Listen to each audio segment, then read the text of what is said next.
I don't like that one so much. Curious George. We'll go ahead and get started now. Good afternoon, everybody.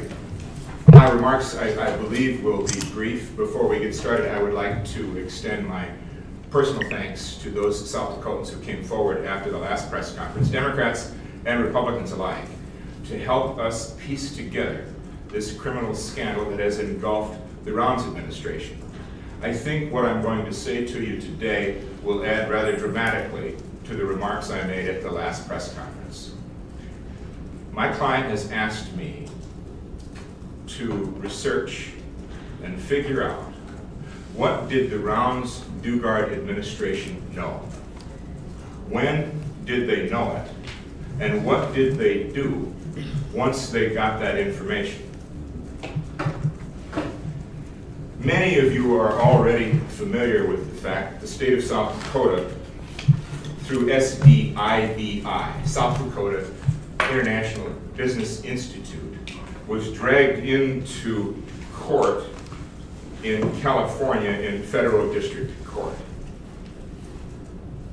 What was shocking about that was, first, that we were dragged in, but second of all, that Daugaard, when he received or the petition, I should say, to refer the matter to arbitration, decided that in addition to all of his other duties with the state of South Dakota, he would masquerade as a lawyer.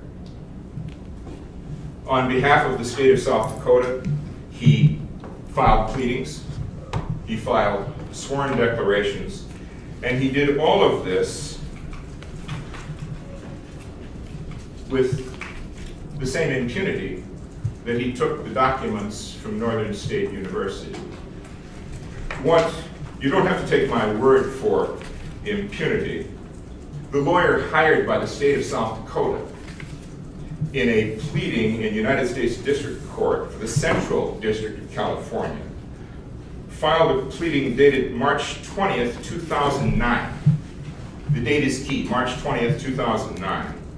And he said in that pleading, Mr. Bowen purposefully avoided informing attorneys for NSU, the Board of Regents, or the state of South Dakota that these events were taking place, and he continued to withhold this information from them until January 23rd, 2009. January 23rd, 2009. Ultimately, the petitioner, Darley International, the headhunter for EB-5 clients for South Dakota, dismissed the case in federal district court and brought a second action in state court in California. The statements made by South Dakota counsel in that case were quite shocking. You will have a press packet with the declarations of those South Dakotans in it that say what I'm about to say to you.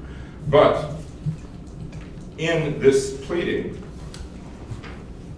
South Dakota's lawyers say any money judgment or arbitration award against the South Dakota International Business Institute for this or any other matter would be paid out of the funds of the state of South Dakota. We are still locked in arbitration in California. And don't, again, take my word for it. Excise, if you will, the audit report from the Daugaard administration from 2010 and 2011. These audit reports list those lawsuits brought against the state of South Dakota. How did they describe this case? Ultimately, they described it in this way. If the decision is unfavorable, it could have a material impact on the state's general fund and or higher education, a discretely presented component unit of the state.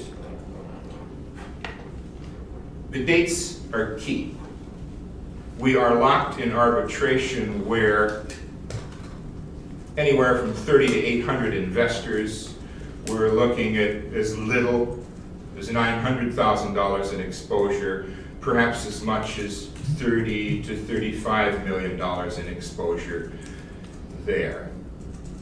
if SDIBI is held in the arbitration, the next step will be for the Chinese investors to begin to pursue SDIBI in federal district court. Many of you are aware that 4 investors, the number 1 investor was named Zhen, Z-H-E-N, brought a cause of action against multiple parties in federal district court in an extraordinarily well-pleaded complaint. It was done by Vince Roach at Davenport Evans. If you want to read a model of clarity that describes how this thing went off the rails, take a look at that complaint. What happened? Ultimately, by agreement of the parties, the complaint was dismissed. What does that tell me as a lawyer? They settled. A man named Lombardi has the other 66 Chinese investors, all to the tune of $500,000 apiece, and that lawsuit is coming too. Will that implicate the state of South Dakota? I don't know yet. We don't know yet. It could. But that's the existence of the lawsuits, the fraudulent masquerading as a lawyer by Yoke Bolin in California. I want you to think about that for just a minute. If I were living in the Netherlands and I got served with a complaint in civil court, my first impulse would not be to represent the government of the Netherlands. Let's remember, Yoke Bolin didn't represent himself. Only a fool would do that. He didn't just purport to represent himself. He purported to represent the state of South Dakota. Once that became known in the Attorney General's office and the governor's office, this whole thing went to DEFCON 4. There was widespread panic because the state of South Dakota, now for going on 5 years, has been hung up on a bull. And that bull is liability for the citizens of South Dakota. All right, as far as that goes, it's bad. That would be enough of a scandal in and of itself. Kathy Tyler, Representative Kathy Tyler mentioned the man in the mirror contract, another scandal. But what is really amazing about this scandal, and it is nothing more than, and nothing less than a criminal scandal, is that once the governor's office knew about this, it seemed only to fuel their ambitions and the ambitions of Yoke Bolin. Why? Because if you look at, if you pay careful attention to the dates that I just recited, what do they reveal? They reveal that all of those incidents happened and were known and were condemned by the Attorney General's office, by lawyers for the state of South Dakota, but their condemnation ultimately ran out of steam, didn't it? Because once all of this had taken place, it didn't slow down the machine in Pierre at all. What did they do? They gave Yoke Bolin a no-bid contract on December 22nd of 2009.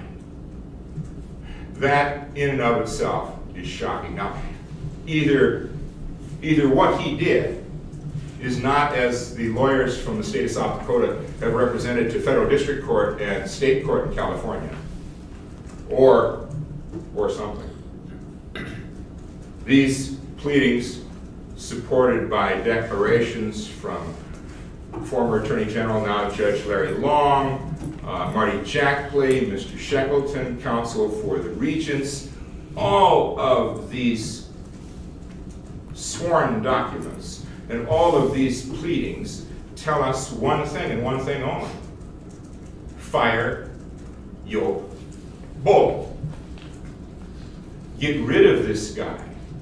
He is, if indeed he is as rogue and as apparently dishonest as South Dakota's briefs make him seem to be, then why, as things went forward, did EB-5 continue to grow like the cancer it was in the Rounds administration?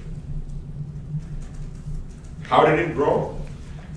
You will also be getting, I have stacks of documents, but take a look at the LLPs and the LLCs created by Yoke-Bolen for the wind farm project, for one of the turkey projects, for Northern Beef. LLC 4, Limited Partnership 4, August 11th, 2009. After all of this was known to the Rounds administration, it gets much worse and it accelerates. On October 28th of 2009, you have 1, 2, 3, 4, 5, 6 new LLCs and LLPs created to fund EB-5 projects in South Dakota. There are all kinds of questions now that need to be asked. Why was this done?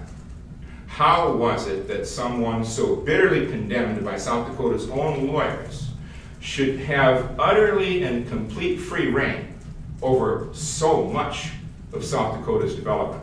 How much? Quite a bit. You look at LP6 and you look at the intended documents for LP6 and what do you find? Yoke-Bolen maintained absolute, total, complete, and dictatorial control over who the executives were for the beef plant. In fact, if you made more than $100,000 for the beef plant, you couldn't be fired unless Yoke-Bolen said it was okay. All of that happened after what took place in federal district court, in state court in California, and in arbitration in California. What's the exposure? In the Darley and Newell arbitration, it could be as few as 30 investors times 30,000, so we're talking about $900,000. One thing about scandals like these, the numbers kind of start to shrink. $900,000 is a lot of money. Could be as many as 800 investors, depending on how the damages are cast in the arbitration. So we're looking at anywhere from $900,000 to $24 million plus prejudgment interest and change. That's a massive exposure for the state of South Dakota. And we're not out of the woods yet. How did this happen? I don't have the answer to that. I'm not a politician. Don't have a political bone in my body. I'm a trial lawyer. But I can tell you this much. After what took place in federal district court and state court in California, Yoke-Bolen would have been fired if he'd been the manager of a Dairy Queen. Period. Instead, the projects accelerated. Why? Why? I don't have those answers. I'd like to get some people under oath. Cross-examination, by the way, is the greatest engine for the discovery of truth ever conceived by the mind of man. And that, I believe, is why Senator Tiedemann does not want anybody cross-examined in this case. After the last press conference, as you recall, within an hour, Senator Tiedemann said, I'm going to do it. GOAC is going to go after this thing hammer and tong. We're going to bring in Governor Rounds. We're going to bring in Governor Daugaard. And by God, if Yoke-Bolen won't appear voluntarily, we'll subpoena him. Oh, how things have changed. A sitting governor might have the right to avoid a GOAC subpoena, but there's no such reason to do that for my grounds other than politics. And Yoke-Bolen? Now Yoke-Bolen, according to Senator Tiedemann, will have to respond to written questions that have already been cleared and vetted by the committee itself. In Senator Tiedemann's world, Bernie Madoff is made to write a term paper. That's not enough. That's not enough. What's going to happen on the 24th with GOAC? I can tell you what's going to happen. Nothing. Absolutely nothing. And this administration, or this former administration, is going to attempt to brazen this thing out in the hope that because it can't all be fit on a bumper sticker, they might get away with it. How far has it gone between the Rounds and Daugaard administration? I've never seen anything like this before, but check the audit report for 2010. Then check the audit report for 2011. What's in both of those audit reports from the governor's office? The existence of the Darley and Newell arbitration. What does it say? It's going to have a material impact on the state of South Dakota if this thing goes through. Not only that, it's going to hit higher education. You notice I said 2010 and 2011. 2012, the arbitration isn't over. The governor's office unilaterally decided we just won't include that anymore in the audit. 2013, the year of Mr. Benda's death, what did the governor's office decide? We don't need to put that. Move along, there's nothing for you to see here. This scandal, and it is a criminal scandal, with money hemorrhaging out so fast you can't keep track of it, is more than I thought it was going to be when I began my investigation for the South Dakota Democratic Party. We need answers, and we really do need answers this time. This is too much. Between the governor's audits, the litigation in California in federal district court, the litigation in California in state court, the arbitration in California, and the alarms that went off throughout the Capitol when this took place. What's going on here? How could anybody survive that in such a way that they would be allowed to privatize South Dakota's EB-5 program? Let's talk about that privatization a little bit. I'm concerned. I don't know what the Board of Regents are thinking, but between the Board of Regents, to a lesser degree Northern State, although in fairness to Northern State, the President was concerned about SDIBI for a long time. What is the Board of Regents doing running a business like this on a college campus? What is the Board of Regents doing when a South Dakota state employee and Board of Regents employee plunders an office of all of its documents? What is the state of South Dakota thinking? You know, for EB-5 went along in South Dakota for a while, you didn't have to privatize. In Vermont, you pay an upfront fee of $1,500 and you're good to go. That wasn't the model that the state of South Dakota wanted to follow here.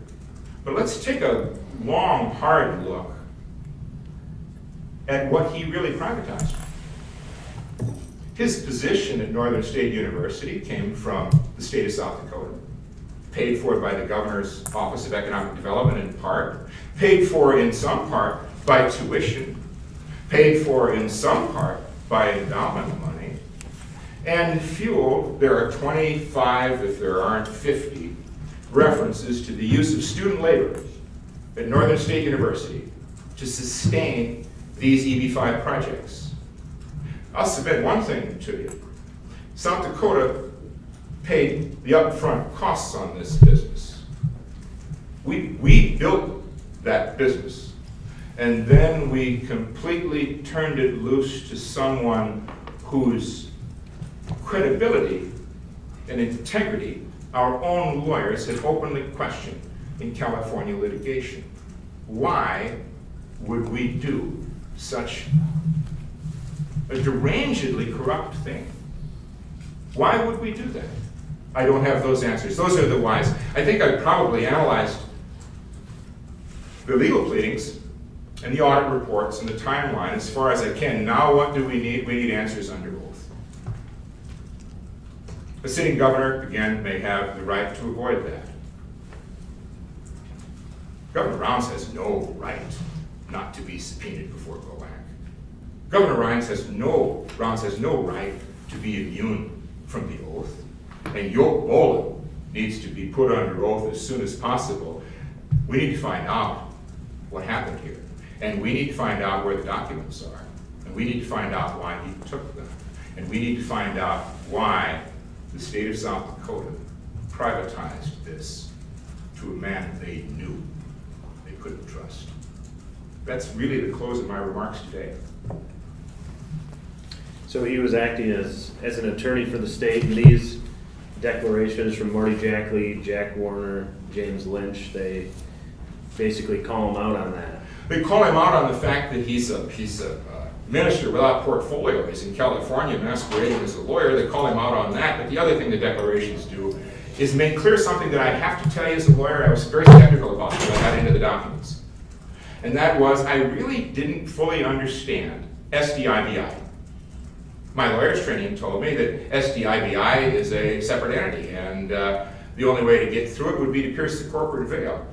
No, not at all. The declarations make very, very plain, as do the briefs. You sue SDIBI and get a money judgment, it's coming out of the general fund. It's coming out of higher education. This scandal is like so many scandals in modern America, isn't it? A few people got unbelievably and staggeringly rich for simply rearranging the deck chairs on the boat. And it may be, as so many other scandals like this are, that we end up paying for all of that. But those two things, to really answer your question, those two things are irrefutable and clear in those declarations and in the pleadings. But the interesting thing about the pleadings, and you'll have to use some deductive reasoning, which I know you all will, in the United States District Court action, the response was, you never served the Attorney General or the Governor's office with this cause of action. What does that mean? It means they had to check with the Governor's office. Were you served? Litigation of this size in this moment would have been such that the Attorney General would have had a copy of the petition.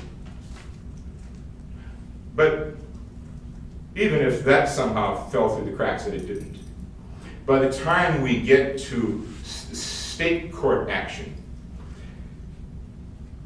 the brief recites that the complaint was filed on July 2nd, 2009, and served on July 14th, 2009. Now, at that point, there is no doubt at all that Governor Rounds knew of this cause of action. And he did not know about it in a general way, nor did his Attorney General, nor did his Chief of Staff. He knew about it in a very specific and pointed way, and by April 23rd, 2010, he knew that, to say the least, Joe Boland was a faithless servant. And yet we could not move fast enough here in the state of South Dakota to put him in charge of all of EB-5. That's the final answer. Why did this corruption spread? Why was it allowed to spread? Until we get some people under oath, we're not going to know that. After the election, it will be too late. It won't be too late for the criminal justice system. And it won't be too late for the civil justice system. They'll march this down. But it will be too late for the people of South Dakota.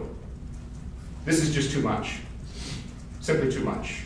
To go to the polling booth, not knowing what really happened. Will we get answers? I hope so. But I don't think we're going to get answers from GOAC under the rubric suggested by Senator Tiedemann, with all due respect to him. I don't think having each of you write a term paper and submit it is going to give us anything that we can work with.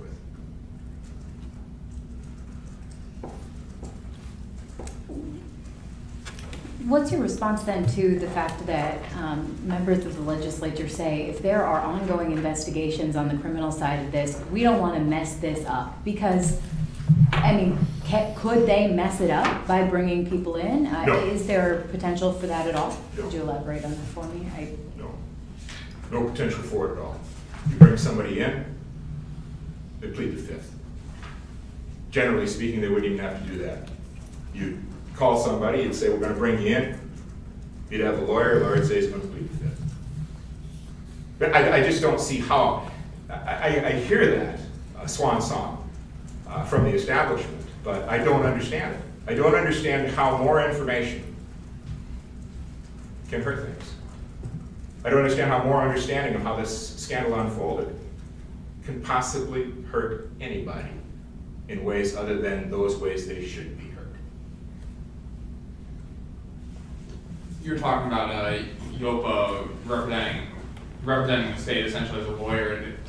Is it clear from these documents that he was actually working as a lawyer himself, or is it possible that he had other attorneys with Hannell or Mr. Smeen or other people? I don't really know, but it doesn't matter. If David Montgomery brings me a cause of action where the Argus leader is being sued, and you say to me, you know what, Duff, I don't really want to talk to Gannett.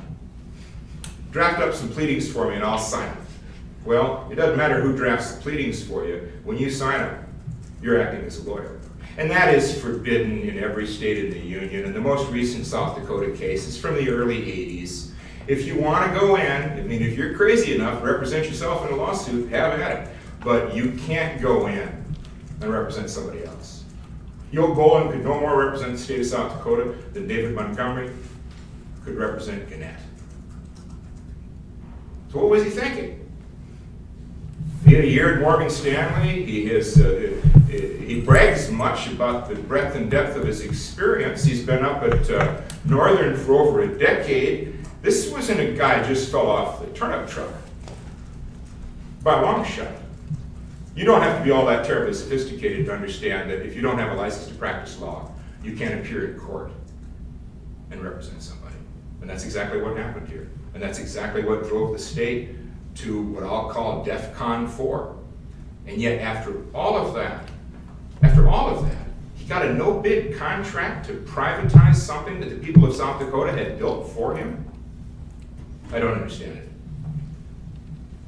Patrick, you said that this is nothing more, nothing less than a criminal scandal.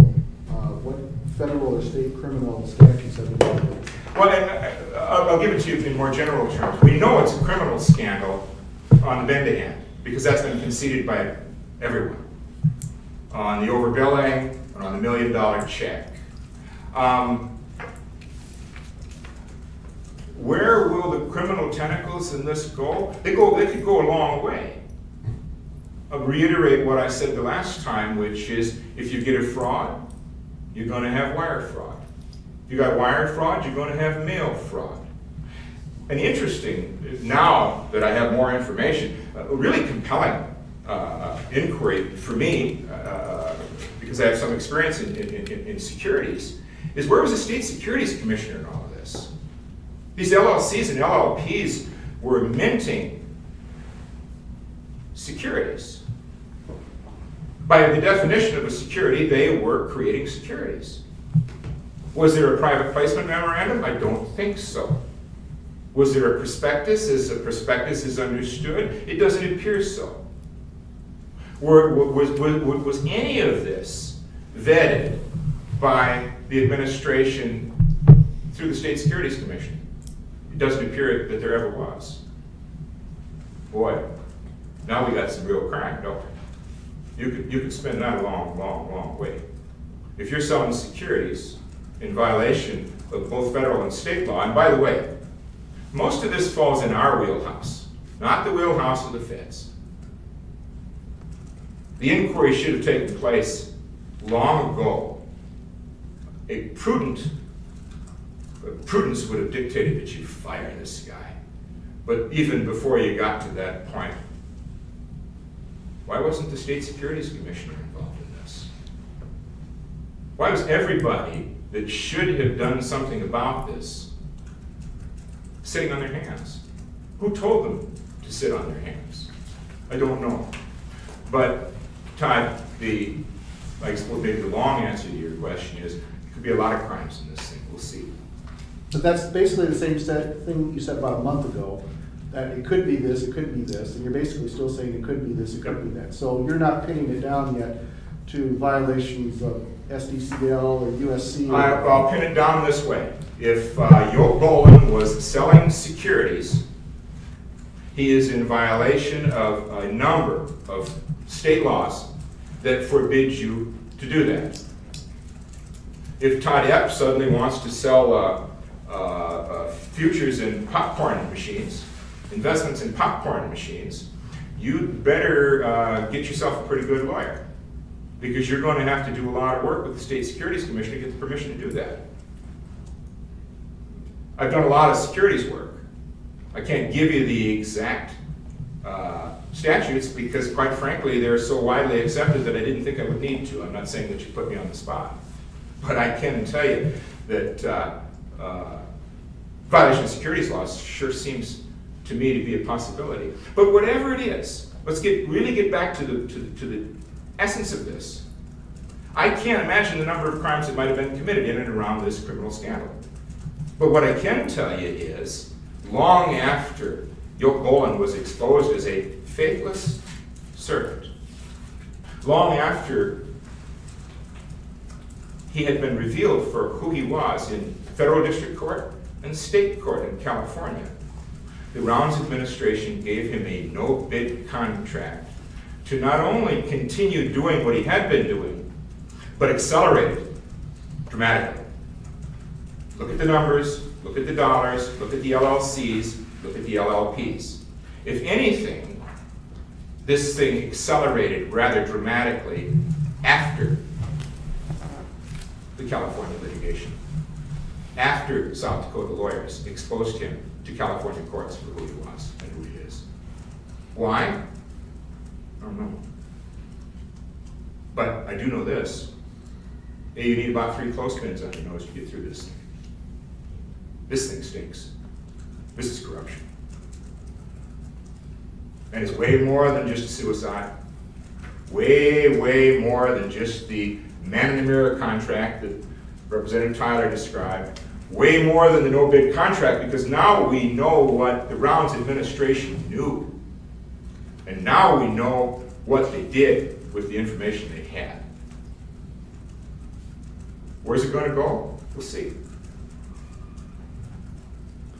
So you say there's still investors circling and looking at potential more litigation.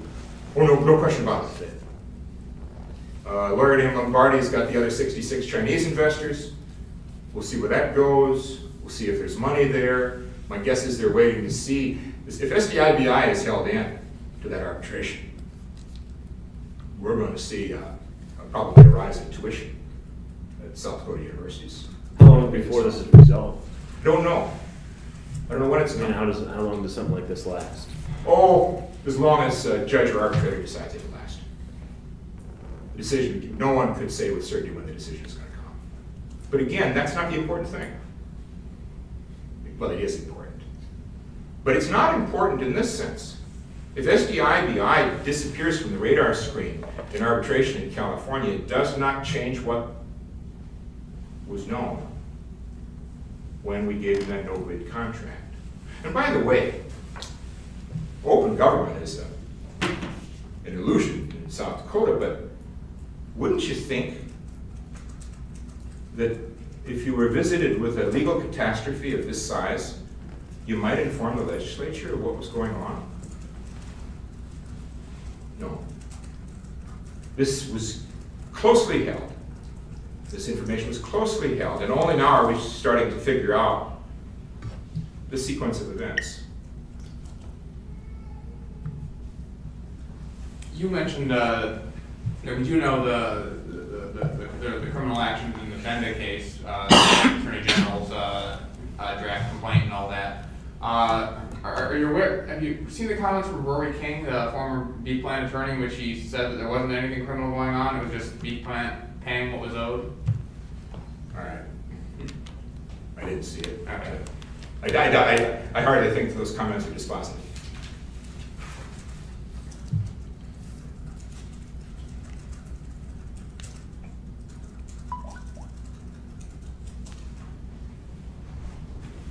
Thank you all very much for coming.